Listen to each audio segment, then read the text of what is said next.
To 99 TV నేను జ్యోతి updates చూద్దాం. మహిళలు మహారాణులుగా ఉండాలనే సంకల్పంతో కాంగ్రెస్ ప్రభుత్వం పనిచేస్తుందని మంత్రి సీతక్క అన్నారు.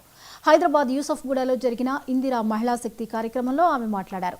మహిళలు ఆర్థికంగా బలపడేలా ప్రభుత్వం ప్రత్యేక పథకాలు తీసుకొచ్చిందన్నారు. సీఎం రేవంత్ మహిళల అభివృద్ధికి పెద్దపీట వేశారని చెప్పారు.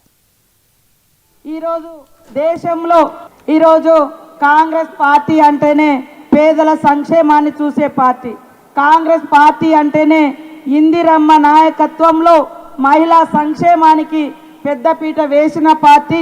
ఈరోజు దేశంలో మహిళలంటే చిన్న చూపు చూసిన కాలంలోనే దేశానికి ఉక్కు మహిళగా ఉండి ప్రధానమంత్రిగా మరి ఇందిరమ్మ సేవలు మనందరికీ తెలుసు.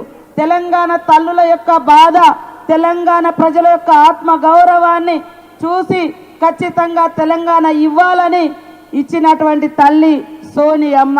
అంటే ఎక్కడ చూసినా అడుగడుగున మహిళలను గౌరవించి మహిళలు రాజకీయ రంగంలో ఆర్థిక రంగంలో బాగుండాలని కోరుకునేటువంటి ప్రభుత్వం ఇందిరమ్మ ప్రభుత్వం, సీఎం రేవంత్ రెడ్డి గారి ప్రభుత్వం అని ఈ సందర్భంగా తెలియజేస్తా ఉన్నాను. గతంలో కూడా కాంగ్రెస్ ప్రభుత్వ ఆధ్వర్యంలోనే పొదుపు సంఘాలు ఏర్పడి మహిళలను మరి 10 రూపాయలు జమ చేసుకుంటే మ్యాచింగ్ గ్రాంట్లు ఇచ్చి ఈరోజు ఒక్క సంవత్సరంలోనే దాదాపుగా 27,000 కోట్ల వరకు బ్యాంకు లింకేజ్ ఇచ్చి వడ్డీ లేని రుణాలు ఇచ్చినటువంటి ఘనత ఈ ఇందిరమ్మ ప్రభుత్వం దాన్ని మీకు అందరికీ తెలియజేస్తా ఉన్నాను.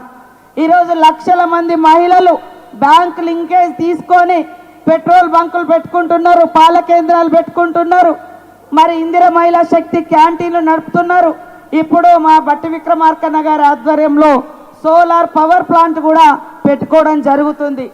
ఎందుకు అంటే ఇంట్లో ఆడకూతురు సంతోషంగా ఉంటే ఆ ఇంట్లో ఉన్నోళ్ళందరూ కూడా సంతోషంగా ఉంటారు. అట్లా ప్రతి ఇంట్లో సంతోషంగా ఉంటే ఆ ఊరు, ఆ సమాజం సంతోషంగా ఉంటుంది. కర్ణాటక ప్రభుత్వం ఆల్మట్టి డ్యామ్ ఎత్తును 519 అడుగుల నుంచి